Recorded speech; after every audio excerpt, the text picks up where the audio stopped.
ನೀವು ಆರೋಗ್ಯವಾಗಿದ್ದೀರೋ ಇಲ್ಲೋ ಅಂತೇಳಿ ನೀವೇ ಕಂಡಿಡ್ಕೊಬೋದು. ಹೇಗಪ್ಪ ಅಂತಂದರೆ, ಇವಾಗ ನಾನು ಒಂದು 10 ಪಾಯಿಂಟ್ಸ್ ಹೇಳ್ತೀನಿ. ಆ 10 ಪಾಯಿಂಟ್ಸ್ಗಳನ್ನ ನೀವು ಕೇಳ್ತಾ ಹೋಗಿ ಮತ್ತು ಅಬ್ಸರ್ವ್ ಮಾಡ್ತಾ ಹೋಗಿ. ನಿಮ್ಮ ಬಾಡಿಯಲ್ಲಿ ಯಾವ ಥರ ಬದಲಾವಣೆ ಇದೆ ಅಂತೇಳಿ ಅಬ್ಸರ್ವ್ ಮಾಡ್ತಾ ಹೋದಾಗ ನಿಮಗೆ ಗೊತ್ತಾಗುತ್ತೆ ನಿಮ್ಮ ಆರೋಗ್ಯದಲ್ಲಿ ಚೆನ್ನಾಗಿದೆಯೋ ಇಲ್ಲೋ, ನೀವು ಹೆಲ್ದಿಯಾಗಿದ್ದೀರೋ ಇಲ್ಲೋ ಅಂತೇಳಿ ನೀವೇ ಕಂಡಿಡ್ಕೊಬೋದು. ಅದರಲ್ಲಿ ಫಸ್ಟ್ನೇದು ಬಂದುಬಿಟ್ಟು ನಿಮಗೆ ಟೈಮಿಗೆ ಸರಿಯಾಗಿ ಹಸಿವಾಗಬೇಕು, ಹೊಟ್ಟೆ ಹಸಿವಾಗಬೇಕು. ಇವಾಗ ಬೆಳಗ್ಗೆನೂ ಅಷ್ಟೇ, ಒಂದು 8 o'clock ಆದ ತಕ್ಷಣ 7 ಗಂಟೆ 7:30 8 ಗಂಟೆ ತನಕ ನಿಮಗೆ ಟಿಫನ್ನಿಗೆ ಹೊಟ್ಟೆ ಹಸಿವಾಗ್ತಾ ಇರಬೇಕು. ಮಧ್ಯಾಹ್ನ ಟೈಮಿಂಗ್ಸಿಗೂ ಅಷ್ಟೇ ಸರಿಯಾಗಿ ಹೊಟ್ಟೆ ಹಸಿವಾಗಬೇಕು. ನೈಟು ಅಷ್ಟೇ ಕರೆಕ್ಟಾಗಿ ಹೊಟ್ಟೆ ಹಸಿವಾಗಬೇಕು. ಈ ಥರ ಟೈಮಿಂಗ್ ಸರಿಯಾಗಿ ನಿಮಗೆ ಪ್ರತಿದಿನ ಹೊಟ್ಟೆ ಹಸಿವಾಗ್ತಾಯಿತ್ತು ಅಂದರೆ ನೀವು ಹೆಲ್ದಿಯಾಗಿದ್ದೀರಾ ಅಂತೇಳಿ ಅರ್ಥ.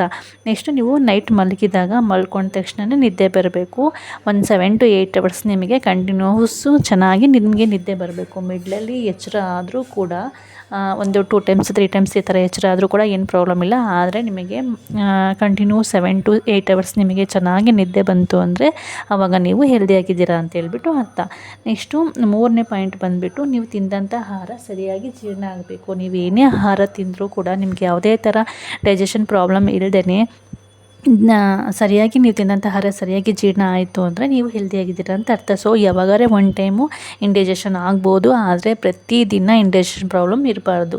ನೀವು ತಿಂದಂಥ ಆಹಾರ ಸರಿಯಾಗಿ ಜೀರ್ಣ ಆಗಬೇಕು. ಆಗ ನಿಮಗೆ ಯಾವುದೇ ಥರ ಪ್ರಾಬ್ಲಮ್ಸ್ ಇಲ್ಲ, ನಿಮ್ಮ ಗಂಟು ಹೆಲ್ತು ಚೆನ್ನಾಗಿದೆ ಅಂತ ಹೇಳ್ಬಿಟ್ಟು ಅರ್ಥ. ಮತ್ತು ಪ್ರತಿದಿನ ನಿಯಮಿತ ಮಲ ವಿಸರ್ಜನೆ ಇರಬೇಕು. ಮ್ಯಾಕ್ಸಿಮಮ್ ಅಂದರೆ ಒಂದು 2 times ಅಷ್ಟೇ ಮಲ ವಿಸರ್ಜನೆ ಮಾಡಬೇಕು. ಸೊ ಮೋಷನ್ಸ್ ಮಾಡೋಕ್ಕಾರೆ ನಿಮಗೆ ಯಾವುದೇ ಥರ ಪ್ರೆಷರ್ ಇರಬಾರ್ದು. ನಿಮ್ಮ ನಾರ್ಮಲಾಗಿ ಹೋದ ತಕ್ಷಣ ನಿಮಗೆ ಮೋಷನ್ ಬರ್ತಾಯಿದೆ ಡೈಲಿ ಅಂತ ಅಂದರೆ ಆವಾಗೂ ಕೂಡ ನೀವು ಹೆಲ್ದಿಯಾಗಿದ್ದೀರಾ, ನಿಮಗೆ ಯಾವುದೇ ಥರ ಪ್ರಾಬ್ಲಮ್ಸ್ ಇಲ್ಲ ಅಂತ ಅರ್ಥ. ನಿಮಗೆ ಮಲಬದ್ಧತೆ ಸಮಸ್ಯೆ ನಿಮಗಿಲ್ಲ ಅಂತೇಳಿ ಅರ್ಥ. ಸೊ ಹಾಗಾಗಿ ನೀವು ಹೋಗಿ ತಕ್ಷಣ ನಿಮಗೆ ಮಲ ವಿಸರ್ಜನೆ ಮಾಡುವಾಗ ಯಾವುದೇ ಥರ ನಿಮಗೆ ಪ್ರಾಬ್ಲಮ್ಸು ಆಗಬಾರ್ದು. ಸೊ ಅದೊಂದು ಪಾಯಿಂಟು. ನೆಕ್ಸ್ಟ್ ಪಾಯಿಂಟ್ ಬಂದುಬಿಟ್ಟು, ನೀವು ದಿನನಿತ್ಯ ಇವಾಗ ನಾರ್ಮಲಾಗಿ ಏನು ಸಣ್ಣ ಪುಟ್ಟ ಕೆಲಸ ಮಾಡ್ತಿರ್ತೀರಲ್ವ, ಸೊ ಆವಾಗ ನಿಮಗೆ ಯಾವುದೇ ಥರ ಸುಸ್ತು ಆಯಾಸ ಆಗಬಾರ್ದು. ಇವಾಗ ಸಣ್ಣ ಪುಟ್ಟ ಕೆಲಸ ಮಾಡಿದರೂ ಕೂಡ ನಿಮಗೆ ತುಂಬ ಸುಸ್ತಾಗ್ತಾಯಿದೆ, ತುಂಬ ಆಯಾಸ ಆಗ್ತಾಯಿದೆ ಅಂದರೆ ನಿಮ್ಮ ಬಾಡಿಯಲ್ಲಿ ಸಾಕಷ್ಟು ಎನರ್ಜಿ ಇಲ್ಲ, ಒಳ್ಳೆ ವಿಟಮಿನ್ಸ್ ಇಲ್ಲ, ಒಳ್ಳೆ ನ್ಯೂಟ್ರಿಷನ್ ಇರುವಂತಹ ಫುಡ್ಡನ್ನು ನೀವು ತಿಂತಾ ಇಲ್ಲ, ನಿಮ್ಮ ಬಾಡಿಯಲ್ಲಿ ಏನೋ ಒಂದು ವಿಟಮಿನ್ಸ್ ಕೊರತೆ ಇದೆ ಅಂತ ಹೇಳ್ಬಿಟ್ಟು ಅರ್ಥ. ನಿಮಗೆ ಸಣ್ಣ ಪುಟ್ಟ ಕೆಲಸ ಮಾಡಿದಾಗೂ ಕೂಡ ಯಾವುದೇ ಥರ ಆಯಾಸ ಸುಸ್ತು ಆಗಬಾರ್ದು. ತುಂಬಾ ಹೆವಿ ಕೆಲಸ ಮಾಡಿದಾಗ ಎಲ್ರಿಗೂ ಸುಸ್ತಾಗುತ್ತೆ, ಅದು ಕಾಮನು. ಆದರೆ ಸಣ್ಣ ಪುಟ್ಟ ಕೆಲಸ ಮಾಡಿದಾಗೂ ಕೂಡ ನಿಮಗೆ ತುಂಬಾ ಸುಸ್ತಾಗ್ತಾ ಇತ್ತು ಅಂದರೆ ನಿಮ್ಮ ಬಾಡಿಯಲ್ಲಿ ಯಾವುದೋ ಒಂದು ವಿಟಮಿನ್ಸ್ನ ಕೊರತೆ ಇದೆ ಅಂತ ಹೇಳ್ಬಿಟ್ಟು ಅರ್ಥ. ಅದಕ್ಕೆ ನೀವು ಸಣ್ಣ ಪುಟ್ಟ ಕೆಲಸ ಮಾಡಿದಾಗ ನಿಮಗೆ ಯಾವುದೇ ಥರ ಸುಸ್ತು ಆಯಾಸ ಆಗಬಾರ್ದು. ಆಗ ಕೂಡ ನೀವು ಹೆಲ್ದಿಯಾಗಿದ್ದೀರಾ ಅಂತ ಹೇಳ್ಬಿಟ್ಟು ಅರ್ಥ. ನೆಕ್ಸ್ಟ್ ಬಂದುಬಿಟ್ಟು, ನಿಮ್ಮ ಬಾಡಿ ವೇಟು ಒಂದೇ ಸಲ ಜಾಸ್ತಿ ಆಗೋದು, ಒಂದೇ ಸಲ ಇವಾಗ 1 ವೀಕಿಗೆ ಜಾಸ್ತಿ ಆಗೋದು, ಮತ್ತು 1 ವೀಕಿಗೆ ಡೌನ್ ಆಗೋದು, ಮತ್ತು 1 ವೀಕಿಗೆ ಜಾಸ್ತಿ ಆಗೋದು, ಈ ಥರ ನಮ್ಮ ದೇಹದ ತೂಕದ ಯಾವಾಗಲೂ ಒಂದೇ ಥರ ಸ್ಥಿರವಾಗಿ ಇರಬೇಕು. ಒಂದು ಸಲ ಏರೋದು, ಒಂದು ಸಲ ಇಳಿಯೋದು, 1 ವೀಕ್ ಏರೋದು 1 ವೀಕ್ ಇಳಿಯೋದು, ಈ ಥರ ಇತ್ತು ಅಂದ್ರೂ ಕೂಡ ನಮಗೆ ಹೆಲ್ತ್ ಇಶ್ಯೂಸ್ ಇದೆ ಅಂತೇಳಿ ಅರ್ಥ. ಸೊ ನಮ್ಮ ದೇಹದ ತೂಕ ಯಾವಾಗಲೂ ಸ್ಥಿರವಾಗಿರಬೇಕು, ಹಾಗೂ ಕೂಡ ನೀವು ಹೆಲ್ದಿಯಾಗಿದ್ದೀರಾ ಅಂತೇಳ್ಬಿಟ್ಟು ಅರ್ಥ.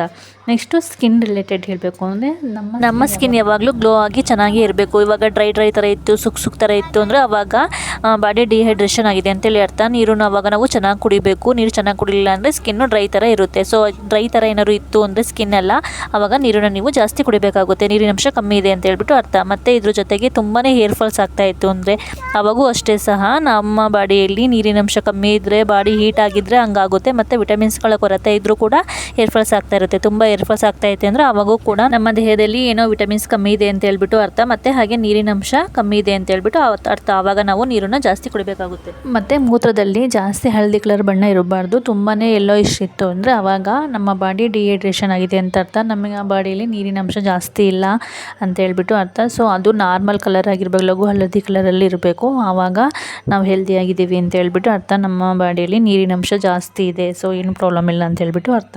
ಮತ್ತು ಇನ್ನೊಂದು ಪಾಯಿಂಟ್ ಏನಪ್ಪ ಅಂದರೆ, ನಮಗೆ ಪದೇ ಜ್ವರ, ಶೀತ, ಕೆಮ್ಮು ಈ ಥರ ಯಾವುದೇ ಥರ ಪದೇ ಜ್ವರ, ಶೀತ ಆ ಥರ ಏನೂ ಆಗಬಾರ್ದು. ಇವಾಗ 15 ಡೇಸಿಗೆ ಒಂದ್ಸಲ, ಮತ್ತು 15 ಡೇಸಿಗೆ ಒಂದ್ಸಲ ಈ ಥರ ಕಂಟಿನ್ಯೂ ಆಗಿ ಜ್ವರ, ಶೀತ ಈ ಥರ ಎಲ್ಲ ಇತ್ತು ಅಂದರೆ ರೋಗ ನಿರೋಧಕ ಶಕ್ತಿ ಸರಿಯಾಗಿ ಇಲ್ಲ ಅಂತ ಹೇಳ್ಬಿಟ್ಟು ಅರ್ಥ. ನಿಮಗೆ ಪದೇ ಜ್ವರ, ಶೀತ, ಕೆಮ್ಮು ಆ ಥರದ್ದೇನೂ ಬರ್ತಾ ಇಲ್ಲ ಅಂತಂದರೆ ನೀವು ಆರೋಗ್ಯವಾಗಿದ್ದೀರಾ ಅಂತ ಹೇಳ್ಬಿಟ್ಟು ಅರ್ಥ, ಹೆಲ್ದಿಯಾಗಿದ್ದೀರಾ ಅಂತ ಹೇಳ್ಬಿಟ್ಟು ಅರ್ಥ. ಮತ್ತು ಇನ್ನೊಂದು ನೆಕ್ಸ್ಟ್ ಪಾಯಿಂಟ್ ಬಂದುಬಿಟ್ಟು, ಏನಾದ್ರು ಇವಾಗ ಸಣ್ಣ ಪುಟ್ಟ ಗಾಯಗಳು ಆದರೂ ಕೂಡ ಬೇಗ ಗುಣ ಆಗ್ತಾ ಇಲ್ಲ ಅಂದರೆ ಆವಾಗ ಹೆಲ್ತ್ ಇಶ್ಯೂಸ್ ಇದೆ ಅಂತೇಳಿ ಅರ್ಥ. ಇವಾಗ ಏನೇ ಗಾಯ ಆದರೂ ನಿಮಗೆ ಇಮಿಡಿಯೇಟಾಗಿ ಅದು ತಕ್ಷಣ ವಾಸಿ ಆಗ್ತಿದೆ ಅಂದರೆ ನೀವು ಆರೋಗ್ಯವಾಗಿದ್ದೀರಾ, ಹೆಲ್ದಿಯಾಗಿದ್ದೀರಾ, ನಿಮಗೆ ಯಾವುದೇ ಥರ ಹೆಲ್ತ್ ಇಶ್ಯೂಸ್ ಇಲ್ಲ ಅಂತ ಹೇಳ್ಬಿಟ್ಟು ಅರ್ಥ.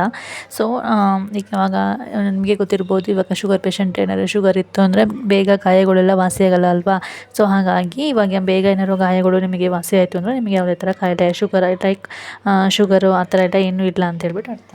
ಮತ್ತು ನೆಕ್ಸ್ಟ್ ಪಾಯಿಂಟ್ ಬಂದುಬಿಟ್ಟು ಕಾಲುಗಳೆಲ್ಲ ಸೆಳೆತ, ಕಾಲುಗಳೆಲ್ಲ ತುಂಬಾ ನೋವು ಬರ್ತಾ ಇರೋದು, ಸೊಂಟ ನೋವು ಬರ್ತಾ ಇರೋದು, ಬೆನ್ನು ನೋವು ಬರ್ತಾ ಇರೋದು, ಈ ಥರದ್ದೆಲ್ಲ ಇತ್ತು ಅಂದರೆ ಕ್ಯಾಲ್ಶಿಯಂ ಪ್ರಾಬ್ಲಮ್ ಇದೆ ಅಂತ ಹೇಳ್ಬಿಟ್ಟು ಅರ್ಥ. ನಿಮಗೆ ಯಾವುದೇ ಥರ ಸೊಂಟ ನೋವು, ಬೆನ್ನು ನೋವು, ಕಾಲರ್ಥ ಆ ಥರದ್ದು ಯಾವುದೂ ಬರ್ತಾ ಇಲ್ಲ ನಿಮಗೆ ಅಂದರೆ ನೀವು ಹೆಲ್ದಿ ಆಗಿದ್ದೀರಾ ಅಂತ ಹೇಳ್ಬಿಟ್ಟು ಅರ್ಥ. ನಾನು ಹೇಳಿರುವಂಥ ಇಷ್ಟು ಸಿಮ್ಟಮ್ಸ್ಗಳನ್ನ, ಇಷ್ಟು ಪಾಯಿಂಟ್ಸ್ಗಳನ್ನ ನೀವು ಅಬ್ಸರ್ವ್ ಮಾಡೋದ್ರ ಮೂಲಕ ನಿಮಗೆ ಗೊತ್ತಾಗುತ್ತೆ ನಾವು ಹೆಲ್ದಿ ಆಗಿದ್ದೀವೋ ಇಲ್ವೋ ಅಂತೇಳಿ. ಯಾವೊಂದು ಇವಾಗ ಏನೋ ಒಂದು ಸೊಂಟ ನೋವು ಆ ಥರ ಎಲ್ಲ ಇತ್ತು ಅಂದರೆ ತುಂಬ ಸುಸ್ತಾಗ್ತಾ ಇತ್ತು ಅಂದರೆ ಆವಾಗ ಕ್ಯಾಲ್ಶಿಯಂ ಕಮ್ಮಿ ಇದೆ ಅಂತ ಹೇಳ್ಬಿಟ್ಟು ಅರ್ಥ. ಆವಾಗ ನೀವು ಕ್ಯಾಲ್ಶಿಯಂ ರಿಚ್ ಇರುವಂತಹ ಫುಡ್ಡನ್ನು ನೀವು ತಿನ್ಬೋದು. ಸೊ ಇದ್ರ ಬಗ್ಗೆ ನಾನು ಒಂದು ವಿಡಿಯೋನ ಮಾಡಿ ಹಾಕಿದ್ದೀನಿ, ಕ್ಯಾಲ್ಶಿಯಂ ರಿಚ್ ಇರುವ ಫುಡ್ ಯಾವ್ಯಾವು ಅಂತ ಹೇಳ್ಬಿಟ್ಟು. ಸೊ ಆ ವಿಡಿಯೋ ನೋಡಿದರೆ ನಿಮಗೆ ಫುಲ್ ಡೀಟೇಲ್ಸ್ ನಿಮಗೆ ಸಿಗ್ತಾ ಹೋಗುತ್ತೆ. ಸೊ ಇವಾಗ ಒಂದೊಂದೇ ಪಾಯಿಂಟ್ಸ್ ನೀವು ಇವಾಗ ನಾನು ನಿದ್ದೆ ಸರಿ ಬರ್ತಾ ಇಲ್ಲ ಅಂದರೆ ಅದಕ್ಕೇನು ರೀಸನ್ ಇರ್ಬೋದು, ಇವಾಗ ಹೊಟ್ಟೆ ಹಸಿವಾಗ್ತಾ ಇಲ್ಲ ಅಂದರೆ ಡೈಜೆಷನ್ ಪ್ರಾಬ್ಲಮ್ ಇದ್ದರೆ ಇದು ಎಲ್ಲದನ್ನು ನೀವು ಅಬ್ಸರ್ವ್ ಮಾಡೋದ್ರ ಮೂಲಕ ನಿಮಗೆ ಗೊತ್ತಾಗುತ್ತೆ ನಾವು ಹೆಲ್ದಿಯಾಗಿದ್ದೀವೋ ಇಲ್ವೋ ಅಂತ ಹೇಳ್ಬಿಟ್ಟು. ಸೊ ಇವತ್ತಿನ ವಿಡಿಯೋ ನಿಮ್ಗೆಲ್ರಿಗೂ ತುಂಬಾ ಯೂಸ್ ಆಗಿದೆ ಅಂತ ಅನ್ಕೊತೀನಿ. ಇವತ್ತಿನ ವಿಡಿಯೋ ಇಷ್ಟ ಆದರೆ ಪ್ಲೀಸ್ ಲೈಕ್ ಮಾಡಿ, ಶೇರ್ ಮಾಡಿ, ಹಾಗೆ ನನ್ನ ಚಾನಲ್ನ ಸಬ್ಸ್ಕ್ರೈಬ್ ಮಾಡ್ಕೊಳ್ಳಿ. ಇದೇ ಥರ ಒಂದು ಒಳ್ಳೊಳ್ಳೆ ಕಂಟೆಂಟಿಗೋಸ್ಕರ ಪ್ಲೀಸ್ ನನ್ನ ಚಾನಲ್ಗೆ ಸಪೋರ್ಟ್ ಮಾಡಿ. ನೀವು ಎಷ್ಟು ಸಪೋರ್ಟ್ ಮಾಡ್ತೀರೋ ನಾನು ಅಷ್ಟು ಒಳ್ಳೆ ಕಂಟೆಂಟ್ ನಿಮಗೆ ಕೊಡ್ತಾ ಹೋಗ್ತೀನಿ. Thanks for watching. Thank you so much. Video ಇಷ್ಟ ಆದರೆ ಪ್ಲೀಸ್ ಲೈಕ್ ಮಾಡಿ, ಶೇರ್ ಮಾಡಿ, ಹಾಗೆ ಸಬ್ಸ್ಕ್ರೈಬ್ ಮಾಡ್ಕೊಳ್ಳಿ.